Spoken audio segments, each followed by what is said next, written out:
Oh Welcome Lord. everyone to another episode of Toya's Quiet Storm Collections, where we have honest conversations that educate, inspire, and empower. Today, I am honored to welcome Eugenia Rogers. She has dedicated her life to creating meaningful change through education, advocacy, and community engagement. Welcome, Eugenia. My first, Hello. my first question for you is: what are some misconceptions people still have about HIV today? Mm. Oh, you. Mm, Oh Lord. That. Oh, you have AIDS. No, I don't have AIDS. Oh. Oh. This is one I heard recently. okay. Um.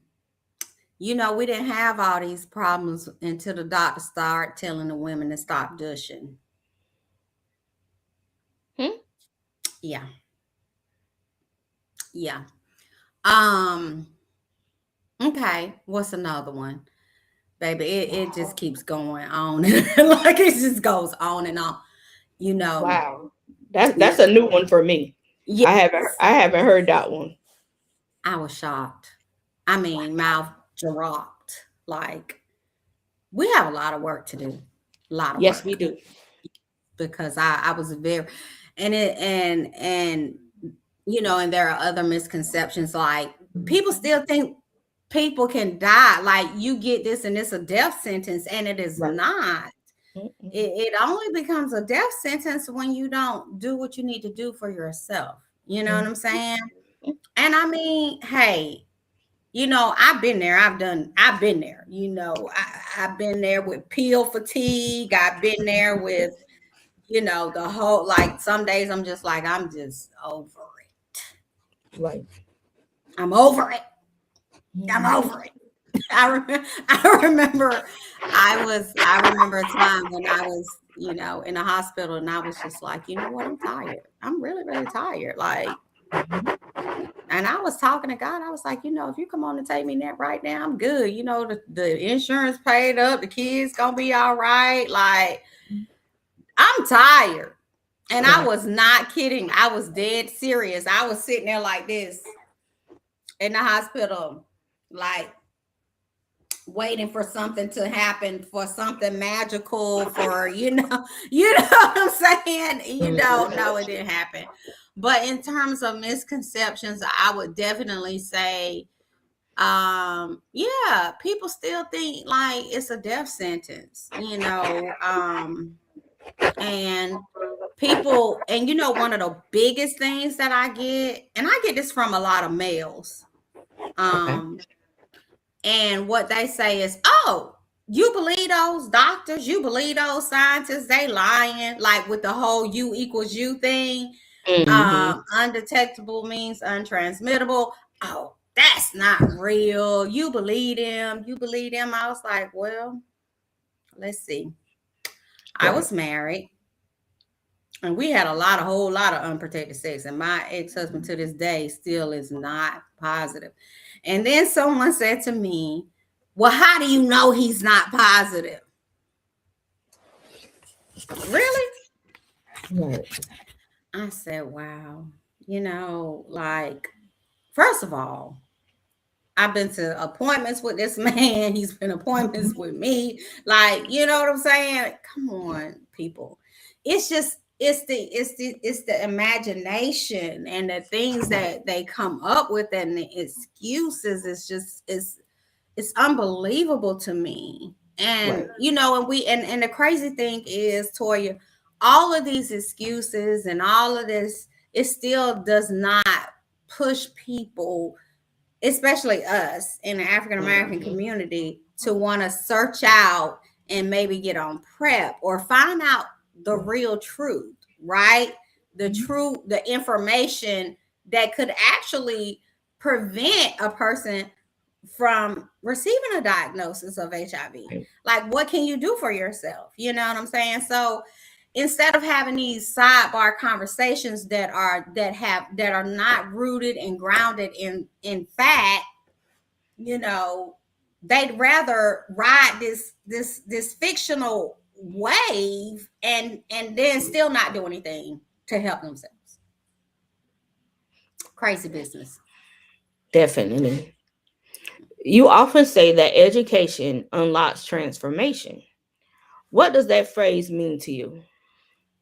So I also work in adult literacy, and what I do know is that when I am working with adult learners who come into my center and they are reading on a first grade reading level, and then to watch them over time, to see them progress, to be able to now read to a point where they're confident enough to say, "Hey, I think I can fill out this application on my own." And we do know that having a high school diploma will get you more money, will allow you to make more money versus not having one. It's just like having a college degree, you know, and so on and so forth. Now, things are a little shaky right now in this economy, but the point is, Mhm. it really does. It's empowering, right? Because once you have that, no one can take it from you. No one can just go inside your brain and be like, we about to take out everything you learn. You know what I'm saying? And that's empowering. And to see that growth and development is amazing to me, to see people come in and then to walk out now who have received their high set, or to be able to pass these tests. It is just, it's so amazing, and it is transformation, because now that unlocks them to be able to get a better job or even go to college if they want to, Right. so that's what I mean about the transformation. Education is key, and once you it goes back to what I was just saying. It's about the conversations that people make up, the fictional stuff, that they keep making up about HIV, because they haven't taken the time to actually sit down and read, or to listen to facts about HIV. They rather just get tidbits here and there and run with it, right? And keep, Mhm. you know, that repetitive cycle of ignorance going. Right. So, We yes, have ma'am. a couple of comments from the listeners. One is empowering people and re educating at the same time. And another one says, I love this. Oh, thank you. Yes, we definitely got to keep educating our people and empowering our people through education, because it unlocks so many doors. Oh my gosh. Just even in this advocacy realm, right? Right. We're constantly, Toy, you know that we're constantly learning something new, like all the time, something is coming Right. down the pipeline. And, in advocacy, you have to stay on top of that. Like you Mhm. really have to be on top of that, especially if you are going to be an advocate. Right. And I love what you're doing, by the way. Great things. Thank you. Thank you. Thank you. I appreciate that. Appreciate that. Can't talk Yeah. tonight. Yeah. What role does storytelling play in changing hearts and minds? Oh gosh. I love this because as a librarian, Mm, and I was a K through 8th um librarian, that wasn't what I went to school for. But I ended up in that role, nothing but God. I had to hone in on my storytelling skills, right? Because these kids were not going to pay attention to me if I could not tell a good story. right. You know what I'm saying? They're going to check out. Hmm. So, Quickly. right. And you don't, and that's the last thing you want, because then you're going to have mayhem in your classroom. So, I really believe that you can actually, things happen when you tell stories.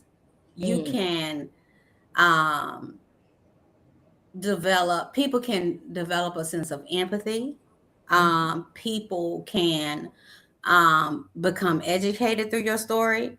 Um, People can become allies through your story. Um, it can motivate people to um, want to become involved, and want to do more, want to support in any kind of way they can.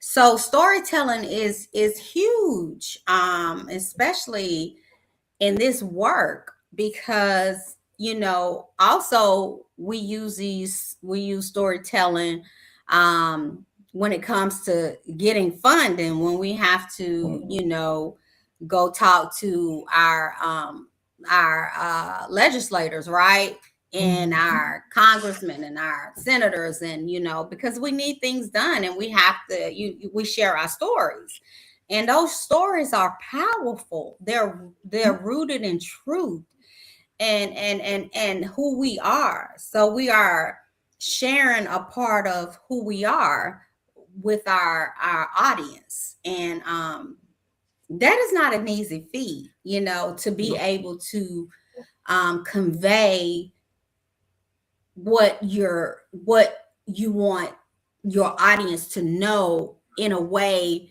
that can transpose them, or just take them with you on this journey. So that means you have to be able to tell a great story.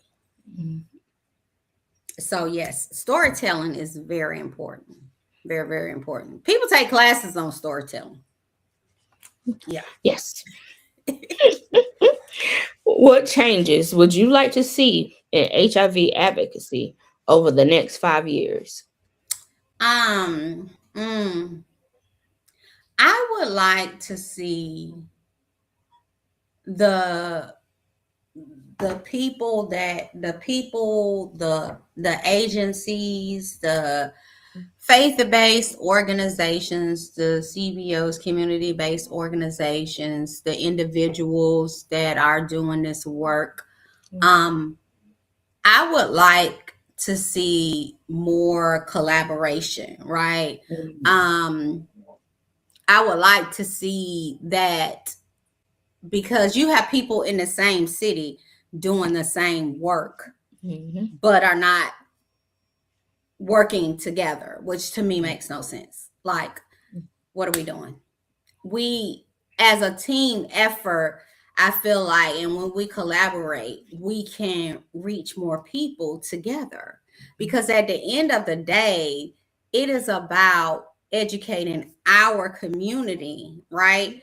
Because the last thing I want to see is another Black woman um, be diagnosed with HIV, and especially when it can be avoided.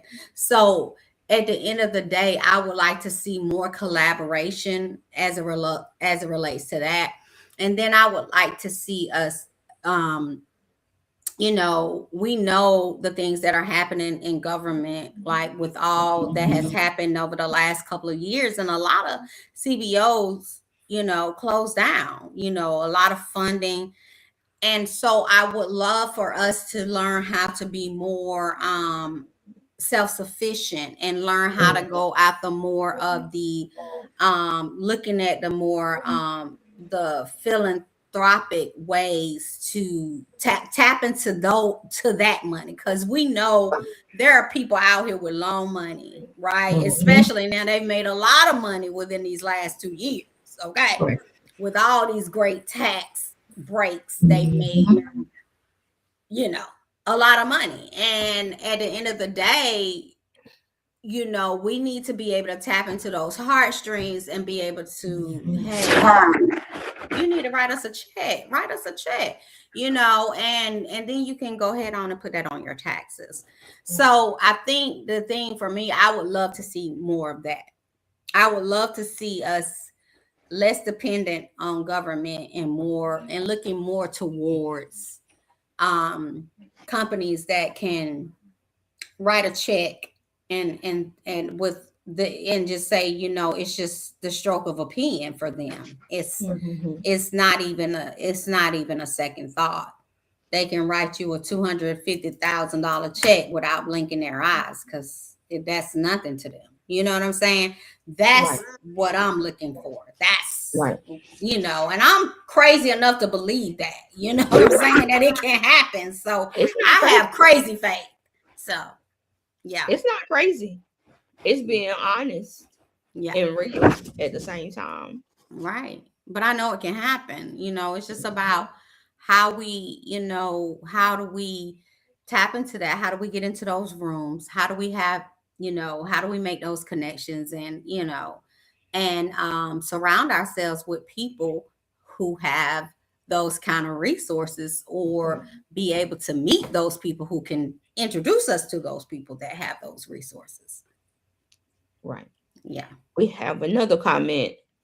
If we collaborate, we can do so much more for our communities. Oh, absolutely. Oh, limitless. Limitless. I mean, I just truly believe that. I truly believe that. Yes, I do. Yeah. How can women use their voices to create change within their communities? Um, I would say the first thing is we all have that voice inside of us. We have those two voices inside of us.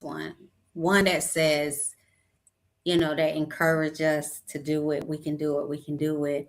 And then that one that strikes that fear and want to cast down and say, oh, it's going to be too hard. The people not going to believe. They're not going to want to work with you. They're not going to do that. And see, that's the voice that you have to quiet. You have to quieten that voice. And then you have to make the other voice, you have to amplify that voice. And that comes by um stepping out of fear, right? And denouncing fear, because fear will hold you hostage. It's like being in concrete shoes. You can't move, you know. So I think once you get past that fear and you start listening to that smaller voice and let that voice amplify and quieten the noise of that fear and that doubt, that's the thing. You hone into that and you run with that, and you let that be the voice for you, and don't let nobody stop you, because people will try to shush you. um and I've had it happen to me. I've been in places for a long period of time, supporting and doing, but never seeing the thing that we should have been talking about the whole time. And that's when I had to make the decision. I got to step out of this and step away. And it was a very hard thing to do. Very, very hard. Very hard. Very hard. But guess what? I did it and I haven't looked back. And it was the best decision of my life. At first, I had a lot of like, oh God, did I do the right thing? Are you sure you told me to do this? I don't know. You had them second thoughts, right? Because stuff don't be looking right. And when you're used to doing things a certain way in your whole life, and then for you to believe something different, and for God to tell you, okay, you need to step out on faith on this thing that I'm showing you, and you get out there in that deep water like Peter, except I'm not trying to sink, I'm trying to walk and to continue to walk. So, I just think it's about just amplifying that voice. Once you find it, amplify it and quieten that doubt and that fear, and just launch out, don't look back, and make sure you have your people that are going to push you. Yes, that's it. Your support team. Oh yeah, you need that. That's crucial in this walk. That is crucial. Um, I think that's crucial with anything. Honestly, you need a support team. I'm a spiritual person, and I I'm a spiritual person. I'm not I'm not a religious person. I was at one point. I told you I was a licensed minister, did that whole, ooh, yeah, that's a story for another day. But I learned a lot. I learned a lot. And that did help shape me and mold me and taught me a lot of things. But I will say that that support system is key. You need it. You know, and the Bible says it's not good for man to be alone. But some people feel like, oh, I can be alone. But that isolation thing is real, and that's where the enemy starts to play. Play in your brain and play in your mind, and try to get you off. So it's about staying focused. And when you have your people, for me, my people, they know if they don't hear from me, so I can get in my head sometimes, and I can get, because I mean, I'm human. We're all human. I'm not out here trying to be superwoman and claiming to be somebody I'm not. I'm not gonna do it. I have my good days. I have my bad days. And sometimes my bad days are very ugly. And I want to be in the bed, and I want to be wrapped up like a burrito.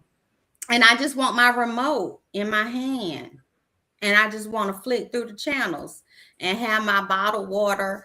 And, I may or may not eat depending on how I'm feeling, whatever. But that's what I need. And so they'll let me go for a little while. But then after a while, oh, they might show up at my door. Like, it's just, yeah. So you need your support team. Like, you need your people.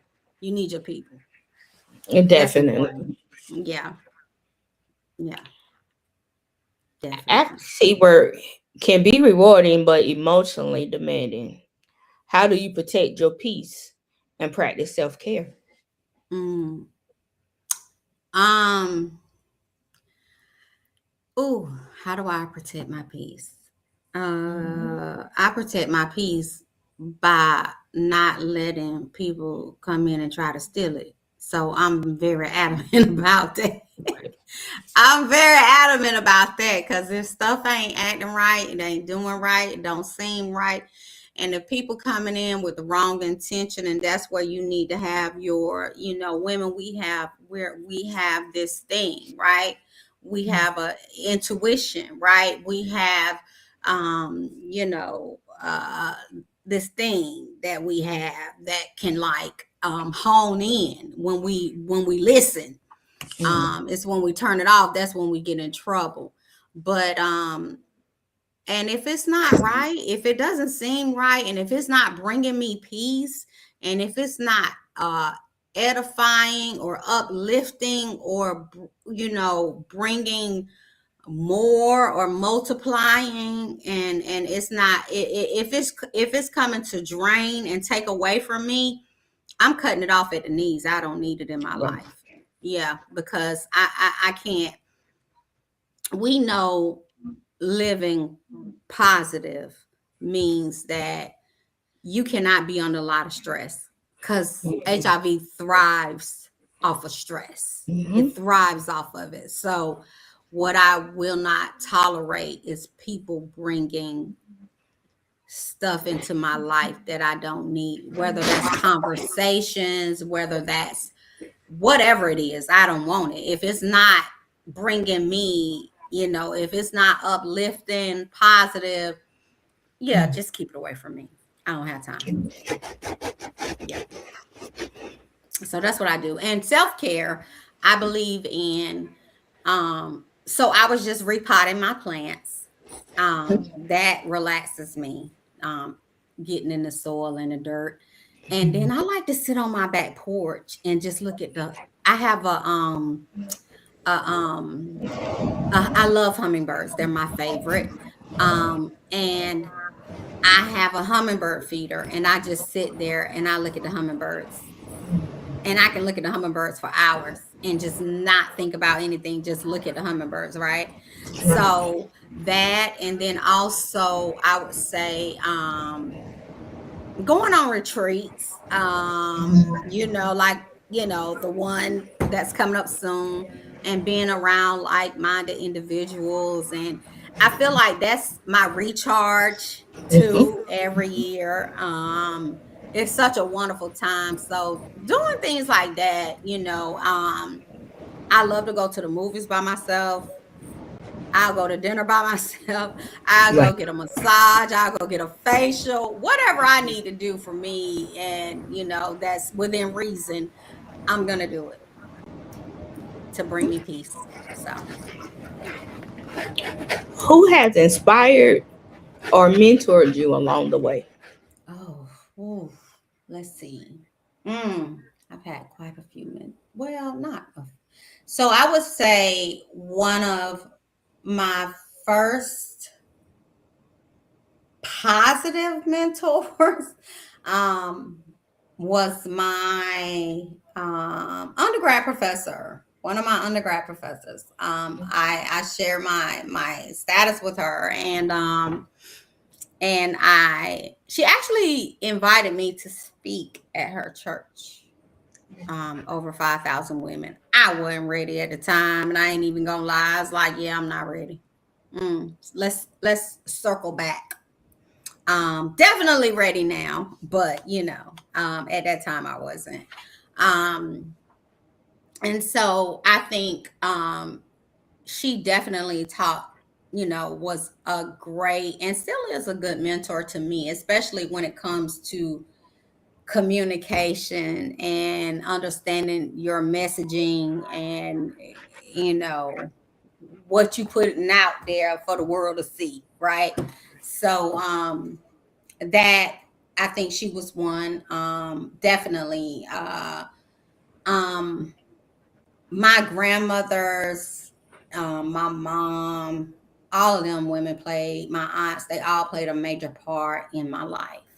And then as I got, gotten more into this work, I would definitely say, and then there was a senior librarian. She kind of took me under her wing. Matter of fact, I spoke to her today. She's been a mentor to me for quite some time.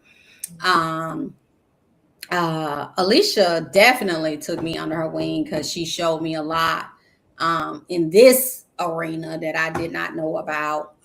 So definitely her because, yeah, she taught me a lot. So, and I'm still learning, I'm still learning. And so I would definitely say those women. I have a woman in my life right now that I absolutely love.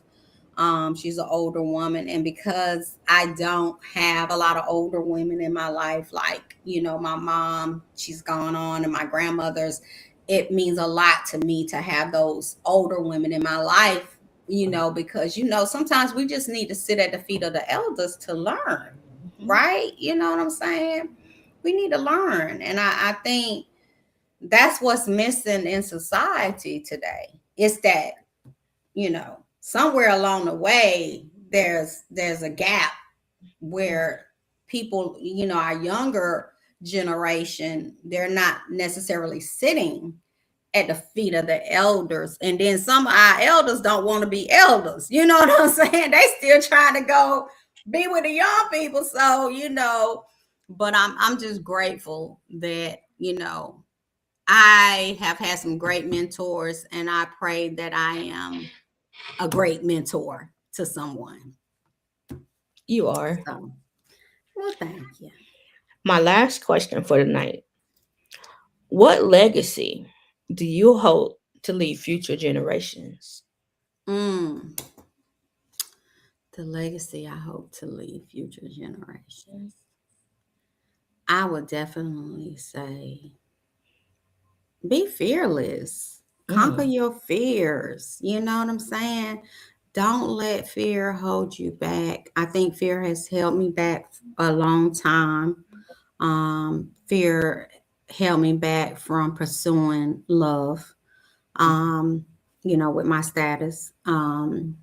That's a hard thing to navigate. You know that. yes. So, um, you know, be.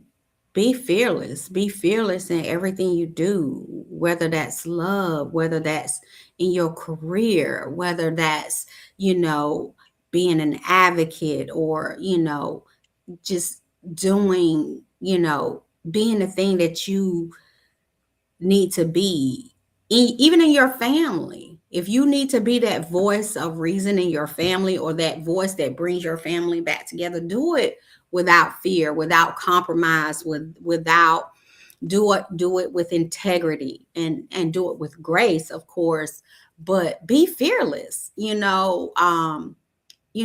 Fear, it can devastate us. It can hold us hostage. It can make us miss our blessings. It can make us miss our calling. It can make us miss our true love. It can make us miss a lot of things in life. Um, and and we know, where there is perfect love, you know what the Bible says about that. You know what I'm saying? Because if you have fear, then you don't have perfect love. And we are, walking in that. We are examples of God's grace and his humility. And that's the thing that I live by every day. So every day I walk out of my door and I'm like, okay, what are we doing today? Is it easy? No, it's not easy, but I refuse. I said, I'm not going to live in fear. I can't do it. I can't. I've lived in fear long enough, and fear has literally strangled the life out of me at one point, and I can't. So that would be my legacy, is to live your life fearless, and do great things, and do it in love, do it in kindness, um, with grace, humility, and integrity. Right. Yeah. Eugenia, thank you for sharing your wisdom, experience, and heart with us today. Your commitment to education, advocacy, and community empowerment continues to inspire many people. To everyone watching, thank you for joining us for another episode of Toya Quiet Storm Collections. Remember, your story matters, your voice matters, and together we can create a stronger, healthier community. Until next time, walk in purpose and remember, even in the storm, your purpose still speaks. I love it. Thank you. Thank Thank you you. for having me.